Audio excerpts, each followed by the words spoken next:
네, 우리 옆에 계신 분들과 한번 같이 이렇게 인사해 보도록 하겠습니다. 사랑하고 축복합니다.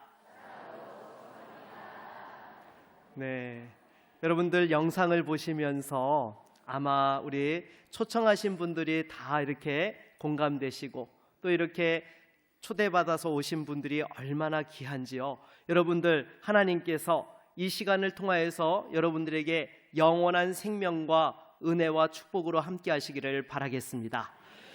여러분들 요즘 건강에 관심이 많으시죠? 네, 건강검진 잘 받고 계십니까? 네, 평상시에 건강관리를 철저히 하던 40대 남성이 있었습니다. 매일 10km 달리기는 기본이고 마라톤까지 완주할 만큼 아주 건강한 분이셨습니다. 그런데 회사에서 건강검진을 하다가 복부 CT 촬영을 했는데 담당 의사가 췌장에 종양이 보인다는 것이었습니다. 본인은 전혀 증상을 느끼지 못했지만 알고 보니까 이미 췌장암 3기였던 것이지요. 그리고 반대의 경우도 있습니다. 어떤 분이 극심한 복통으로 응급실에 실려갔습니다. 검사 결과 단순 소화불량이었습니다. 증상은 심각했지만 아무 큰 병이 없었던 것입니다. 그래서 증상이 없다고 건강한 것도 아니고요, 증상이 있다고 해서 반드시 큰 병도 아니라는 것입니다. 중요한 것은 정확한 진단이 이루어져야 한다는 것입니다. 이 정확한 진단이 있을 때만이 올바른 치료가 가능하고 생명을 살릴 수 있는 것이죠. 그런데 여러분, 간혹 이런 문제가 있습니다. 환자 본인이 느끼기에 자기는 아무 데도 아픈 데가 없어서 굳이 치료받을 필요가 없다라고 거부하는 경우가 있는 것입니다.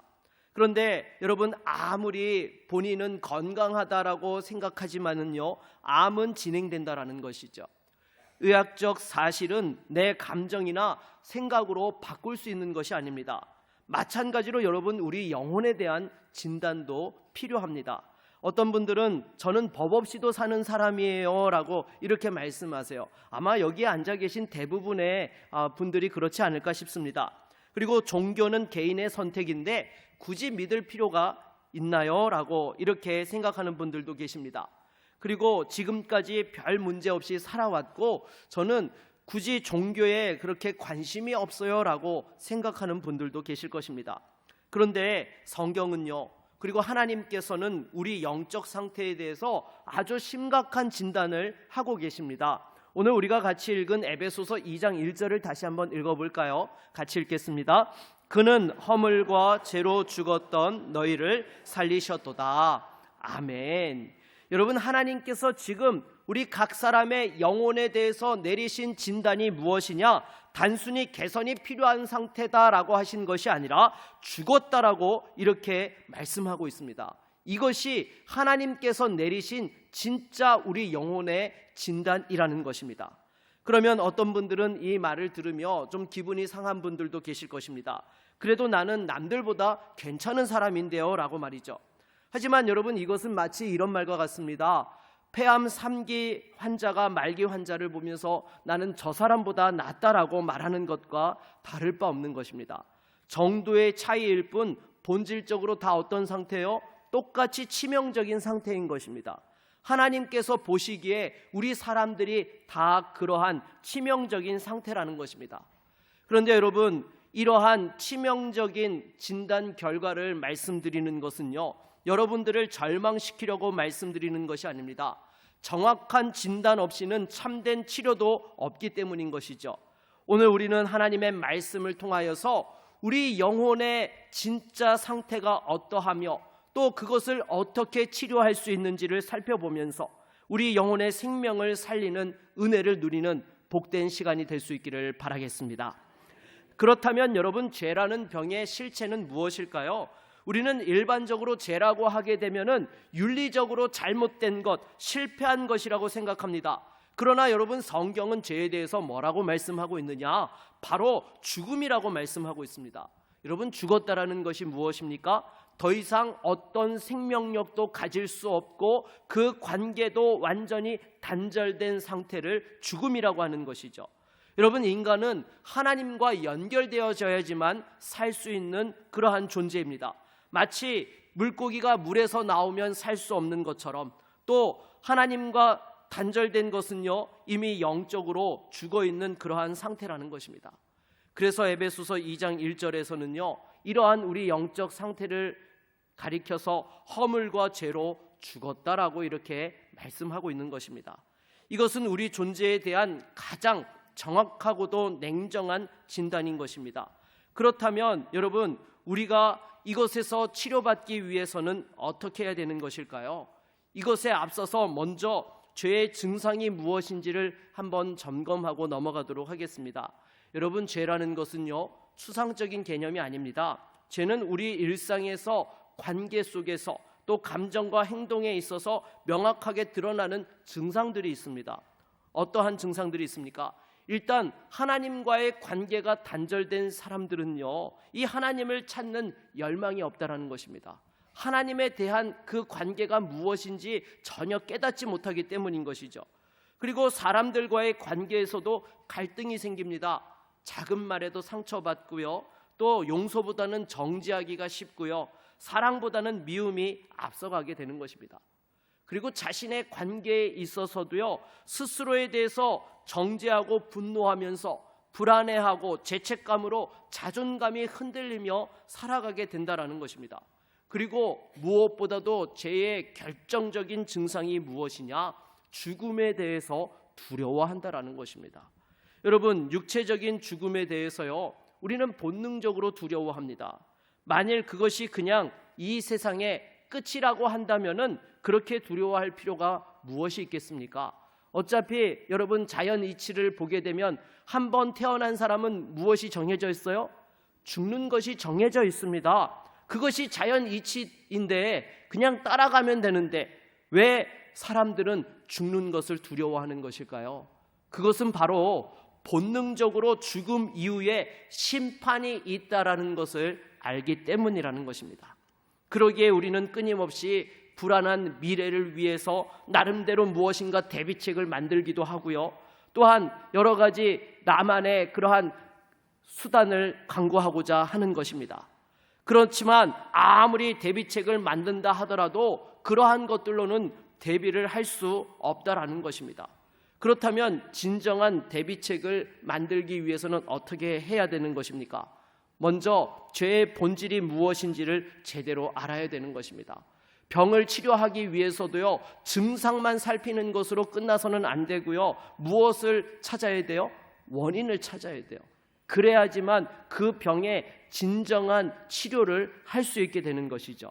마찬가지로 죄도 그러하다라는 것입니다. 여러분, 죄의 본질이 무엇일까요? 단순히 잘못된 행동이 죄의 본질일까요? 그렇지 않습니다. 근본적으로 죄라는 것은요, 바로 하나님을 밀어내고 내가 주인이 되는 것이 죄의 본질인 거예요.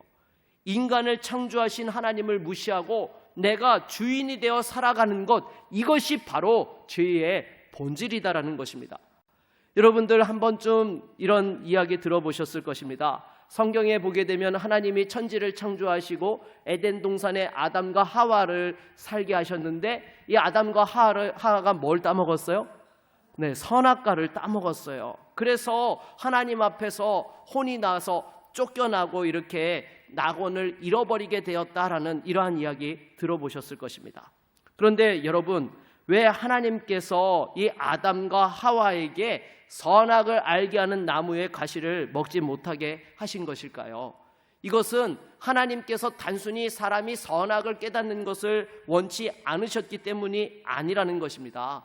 여러분, 인간은요, 하나님께서 창조하실 때에 하나님의 형상대로 이렇게 만드셨습니다. 그래서 하나님께서 선악과를 따먹지 말라고 한 것은요, 우리 인간으로 하여금 너희들은 내가 지은 피조물이다라는 그 사실을 기억하라는 의미에서 이와 같은 계명을 주셨다라는 것이죠. 그러니까 여러분, 정리하면 죄라는 것은요, 단순한 행동의 문제가 아니라 하나님을 떠나서 내가 주인이 되어 있는 상태를 이야기하는 것입니다. 그 결과 하나님과의 관계가 단절되고 우리는 영적으로 죽은 상태가 되었다라는 것이죠. 이것이 하나님께서 진단하신 인간의 실상인 것입니다. 그런데 하나님께서는요, 우리를 사랑하셔서 그냥 내버려 두지 않으셨습니다. 바로 죽음에 놓인 우리를 살리기 위하여서 놀라운 처방을 우리에게 주셨습니다. 그것이 바로 예수 그리스도의 십자가와 부활인 것입니다. 여러분, 오늘 본문 4절로 5절 말씀을 우리 한번 같이 읽어보도록 하겠습니다. 4절로 5절 말씀입니다. 긍휼이 풍성하신 하나님이 우리를 사랑하신 그 큰 사랑을 인하여 허물로 죽은 우리를 그리스도와 함께 살리셨고 너희는 은혜로 구원을 받은 것이라. 아멘. 여러분, 기본적으로 죄라는 것은요, 무엇을 치러야 돼요? 죄값을 치러야 되는 것입니다. 여러분, 세상에서도 잘못하면 그냥 아무 일 없이 지나갑니까? 그렇지 않죠. 잘못한 것에 대해서 값을 치르는 것이 세상의 이치인 것입니다. 그렇다면 여러분, 하나님께 대한 죄값은 무엇으로 치러야 될까요? 바로 죽음과 영원한 형벌이라는 것입니다. 이것을 해결하기 위해서 하나님의 아들이신 예수 그리스도께서 이 땅에 오셔서 대신 십자가에서 저와 여러분들의 죄값을 치루어 주신 것입니다. 우리가 받아야 될 형벌을 예수님께서 대신 받으신 것입니다. 그러니까 여러분, 십자가는 어떠한 곳이냐? 하나님의 심판의 자리이자 하나님의 사랑의 자리이다라는 것입니다. 왜냐하면요, 너는 죽어야 한다라는 하나님의 공의의 심판과 내가 너 대신 죽겠다라고 하신 하나님의 사랑이 나타난 곳이 바로 십자가이기 때문인 것입니다. 그렇다면 여러분, 예수님께서는 왜 십자가에서 죽으셨다가 3일 만에 부활하신 것일까요?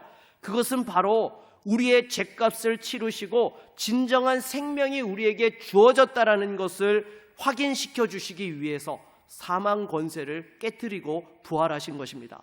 그리고 동시에 그분이 하나님의 아들이심을 증명하시기 위하여서 또한 부활하셨다라는 것이죠. 그래서 예수 믿는 사람들에게는요, 바로 십자가에서 하나님에 대한 죄값이 다 치러졌기 때문에 더 이상 진노의 자녀가 아니라 하나님의 자녀가 되었다라는 것입니다. 그러기에 오늘 본문 5절 하반절을 보면요, 허물로 죽은 우리를 그리스도와 함께 살리셨다라고 이렇게 말씀하고 있는 것이죠. 그리고 이어지는 6절에는 이렇게 말씀합니다. 같이 한번 읽어볼까요? 또 함께 일으키사 그리스도 예수 안에서 함께 하늘에 앉히시니. 아멘. 여러분, 함께 일으키셨다라는 것은요, 바로 하나님의 자녀가 되게 하셨다라는 그러한 뜻이고요, 하늘에 앉히셨다라는 것은 새로운 권세와 지위를 우리에게 주셨다라는 것입니다. 그러니까 더 이상 죄의 종노릇하는 자가 아니라 하나님 영광을 위하여 살아가는 존재가 되었다라는 것이죠. 여러분, 이것이 너무나 귀한 진리이고 영원한 생명을 얻는 길이기 때문에 하나님께서는 여러 세대에 걸쳐서 더 많은 사람들이 구원받을 수 있도록 긍휼과 자비를 베풀어 주고 계시는 것입니다. 그래서 여러분, 우리나라에도 보게 되면 구한말 시대에 언더우드 선교사나 존 헤론 선교사 같은 분들이 오셔서 이 땅에 복음을 전하신 것이죠. 참고로 언더우드 선교사가 누군가 하면은요, 연세대학교를 설립하신 분이고요, 존 헤론 선교사님은 우리나라 최초의 서양식 병원이었던 제중원의 원장을 맡으셨던 분이셨습니다. 이분들은 당시에 미국에서 대학을 졸업한 엘리트들이었어요.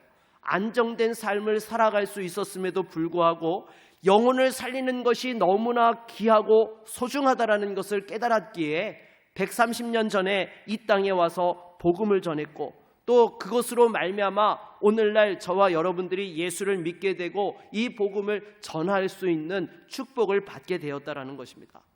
다시 정리하면은요, 죄로 인해 죽었던 우리에게 하나님께서는 예수 그리스도를 통해서 완전한 치료법을 제시해 주셨습니다.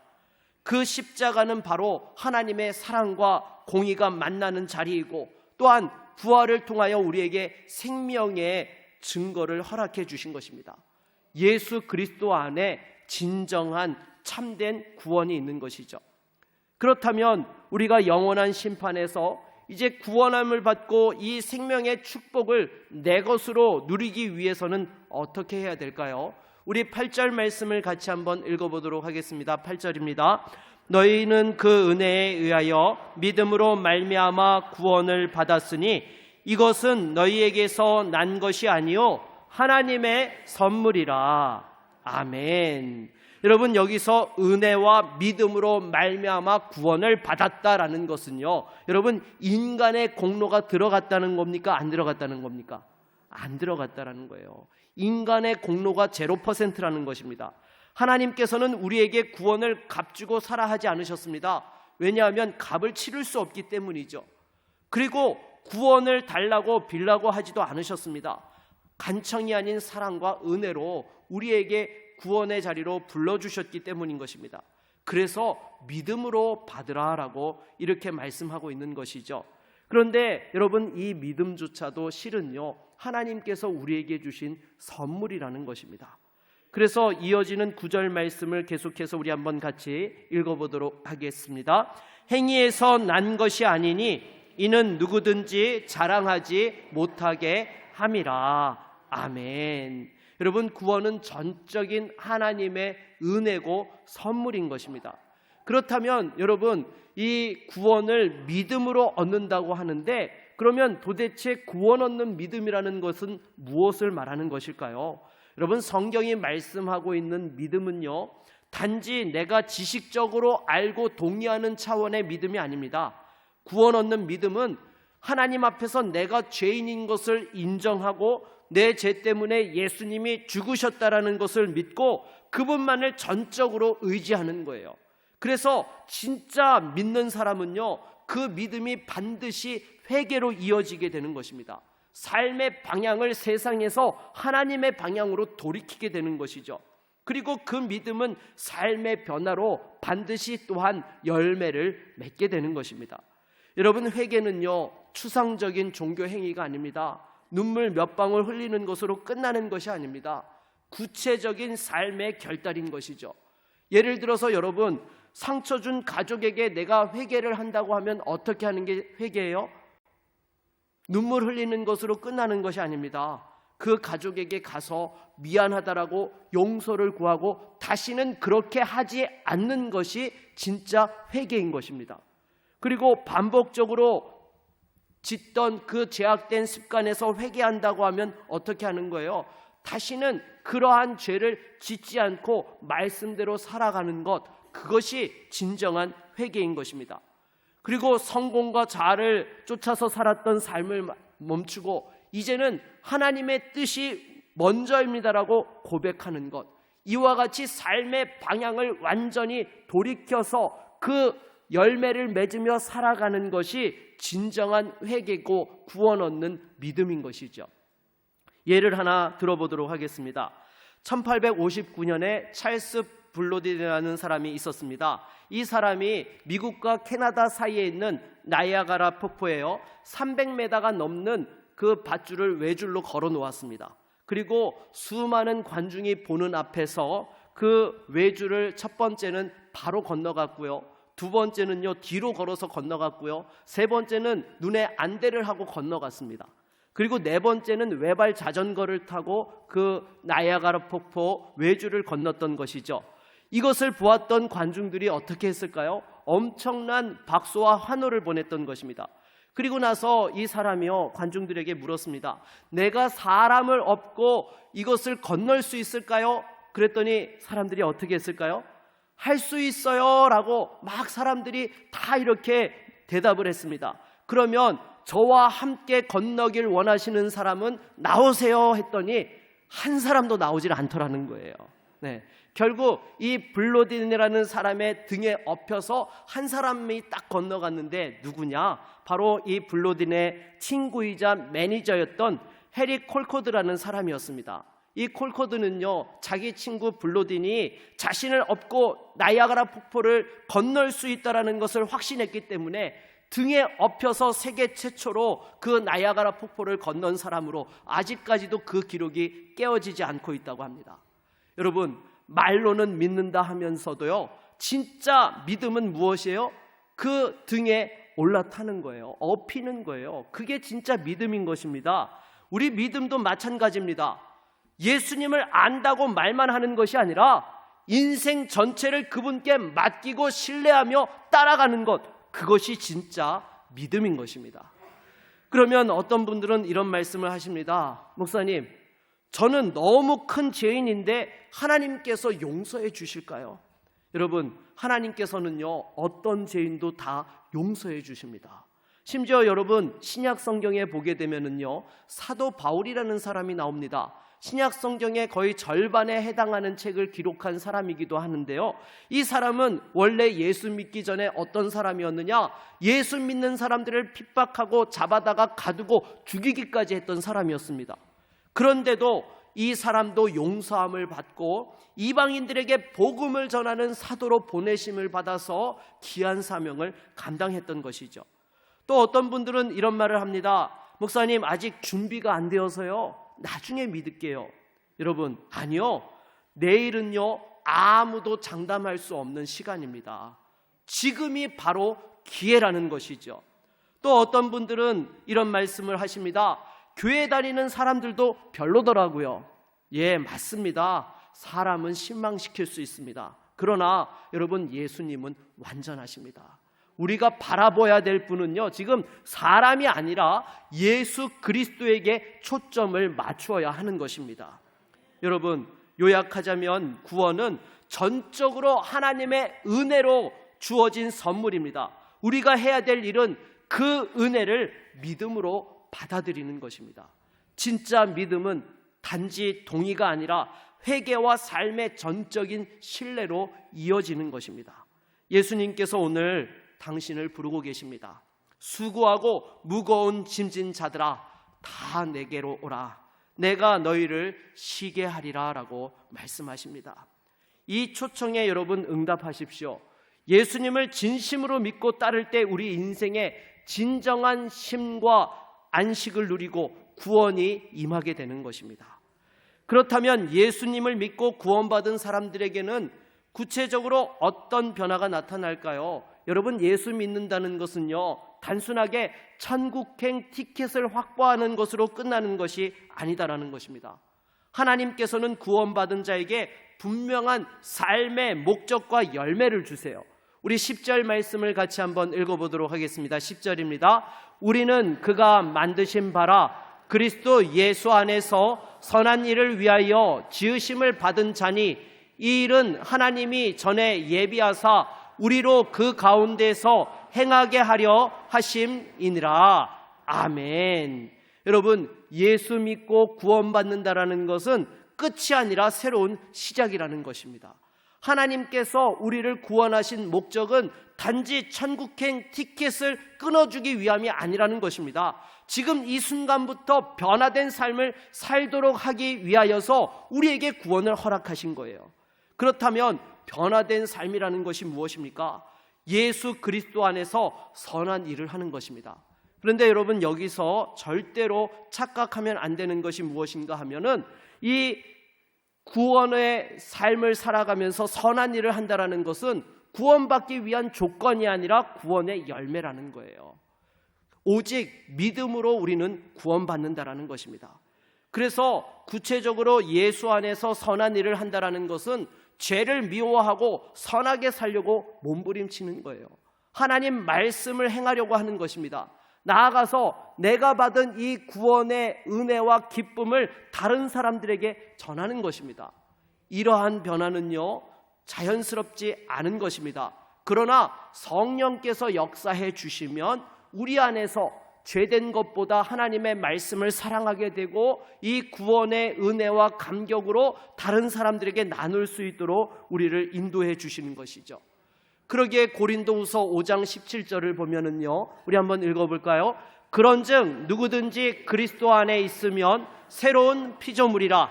이전 것은 지나갔으니 보라 새 것이 되었도다. 아멘. 여러분, 이렇게 예수님을 구주로 영접하고 구원받으면요, 실제로 변화가 일어납니다. 예전 같으면 못 참고 분노 폭발했을 상황 속에서도 어떻게 해요? 하나님 말씀을 붙들고 기도하면서 이를 꽉 물고 참아 나가는 거예요. 나 중심으로 살던 인생에서 하나님 중심으로 또한 살게 되는 것입니다. 전에는 누군가 도와주는 것은 일도 생각하지 않고 나만 생각했던 사람이 이제는 누군가를 도우며 살아가는 삶으로 바뀌게 된다는 것이죠. 아마 여러분을 초청한 분과 같이 오신 분들은요, 그런 모습을 보셨을 거예요. 저 사람이 어떻게 저렇게 변화된 삶을 사는 것인가? 바로 하나님의 구원의 은혜인 줄로 믿습니다. 그래서 참된 믿음은요, 삶의 변화로 이어지게 되는 것입니다. 그러기에 지금까지 말씀드린 것을 다시 한번 정리하면은요, 우리 상태는 죄로 인해서 죽은 상황이었고 하나님께서 은혜로 예수 그리스도를 통해서 구원을 허락해 주셨고 참된 믿음으로 우리는 구원을 받고 변화받으며 열매 맺게 된다는 것입니다. 그런데 혹시 예수를 믿는다 하면서도 삶에 아무런 변화가 없는 분들이 계십니까? 여러분, 이런 분들께서는요, 자신의 믿음을 다시 한번 점검해 보아야 되는 것입니다. 여러분, 하나님께서 허락하신 구원 얻는 믿음은요, 믿기 이전과 이후가 전혀 차이가 없는 것이 아닙니다. 분명하게 하나님의 말씀 앞에서 살아가는 그 삶의 열매가 있다라는 것입니다. 결론입니다. 여러분, 예수님께서는 우리 영혼에 대한 진단을 통해서 우리가 영적으로 죽은 상태였지만 그것을 치료하기 위하여 예수 그리스도를 우리에게 허락해 주셨습니다. 그래서 예수님을 믿음으로 우리가 구원받고 새로운 피조물로 거듭나게 하시는 것입니다. 그렇다면 지금 여러분의 영혼의 상태는 어떠하십니까? 먼저 예수님을 믿는 분들에게는 이 말씀을 통해서 다시 한번 구원의 확신을 더 견고하게 하며 또한 생명의 복음을 아직 모르는 사람들에게 증거할 수 있는 하나님의 증인이 될 수 있기를 바라겠습니다. 그리고 아직까지도 예수 그리스도가 구주이심을 믿지 못하고 결정하지 못하신 분들에게는 말씀드립니다. 여러분, 지금이 바로 그때입니다. 더 이상 미루시면 안 됩니다. 왜 지금 결정해야 됩니까? 내일이 보장되지 않기 때문인 것입니다. 마음이 열려있는 지금이 기회라는 거예요. 성령 하나님께서 여러분의 마음에 감동을 주실 때에 응답해야 되는 것입니다.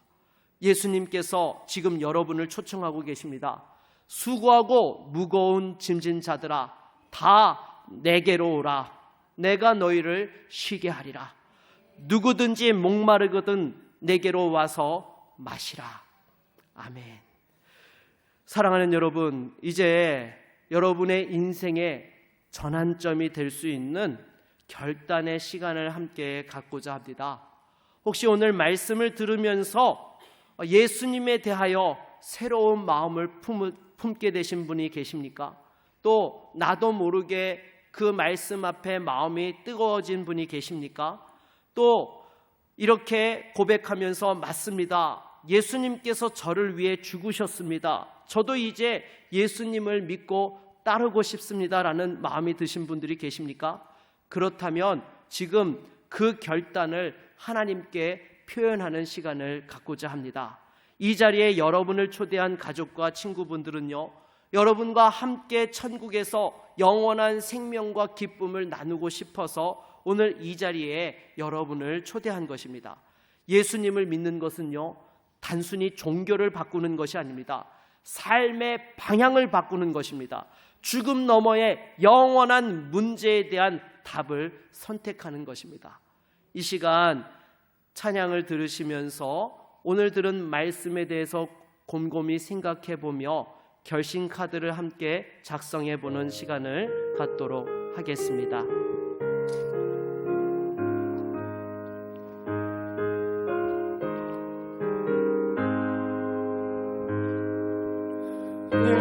예수가 우리를 부르는 소리 음성 부드러워 문 앞에 나와서 사명을 보며 우리를 기다리네. 오라 오라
보라. 우리를 위하여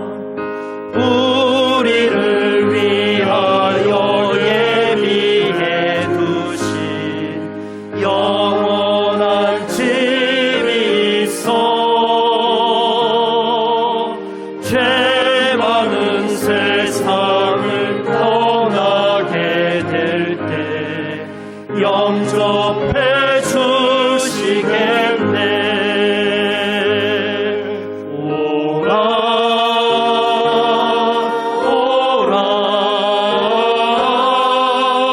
당황치 말고 오라. 사랑하는 자여 이리로 오라. 주 예수 앞에 오라.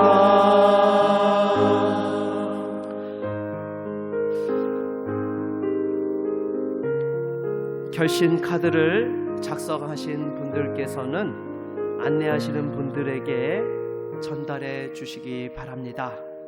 그리고 카드를 제출하신 분들께서는 옆에 계신 초청자와 함께 조용히 자리에서 일어서 주시기 바랍니다. 우리 초청하신 분과 함께 우리 VIP 손을 잡고 한번 자리에서 일어나 주실까요? 네, 감사합니다. 네, 감사합니다. 네, 감사합니다. 네, 감사합니다. 이제 이 자리에 있는 모든 분들이 여러분을 축복하며 함께 기도할 것입니다. 예수님을 마음에 영접하기를 원하시는 분들께서는 저를 따라 이렇게 기도해 주십시오. 자막을 한번 띄워 주시겠습니까? 하나님 아버지, 저는 죄인임을 고백합니다. 하나님 아버지, 저는 죄인임을 고백합니다. 지금까지 하나님 없이 살았던 삶을 회개합니다. 지금까지 하나님 없이 살았던 삶을 회개합니다. 예수님께서 저의 죄를 위해 십자가에서 죽으신 것을 믿습니다. 예수님께서 저의 죄를 위해 십자가에서 죽으신 것을 믿습니다. 이제 예수님을 저의 구주와 주님으로 마음에 모십니다. 이제 예수님을 저의 구주와 주님으로 마음에 모십니다. 하나님의 자녀로 새롭게 살아가기를 원합니다. 하나님의 자녀로 새롭게 살아가기를 원합니다. 예수님의 이름으로 기도드립니다. 예수님의 이름으로 기도드립니다. 아멘. 제가 한 번 더 기도하겠습니다. 하나님 아버지, 지금 이 시간 마음의 문을 열고 예수님을 나의 구주로 고백한 분들을 주님 축복하여 주시옵소서. 이분들이 앞으로 어떤 길을 걷든지 우리 주님께서 늘 동행하여 주시고 그 삶 속에서 하나님의 은혜와 평강이 넘치게 하여 주시옵소서. 이제는 더 이상 죄의 종이 아니라 하나님의 자녀로 살게 하여 주시옵소서. 천국의 영광을 바라보며 소망 가운데 살아가게 하여 주시옵소서. 예수 그리스도의 이름으로 기도드립니다. 아멘. 우리 이분들 한번 같이 박수로 환영하고 축복하겠습니다. 네, 자리에 앉아 주시기 바랍니다.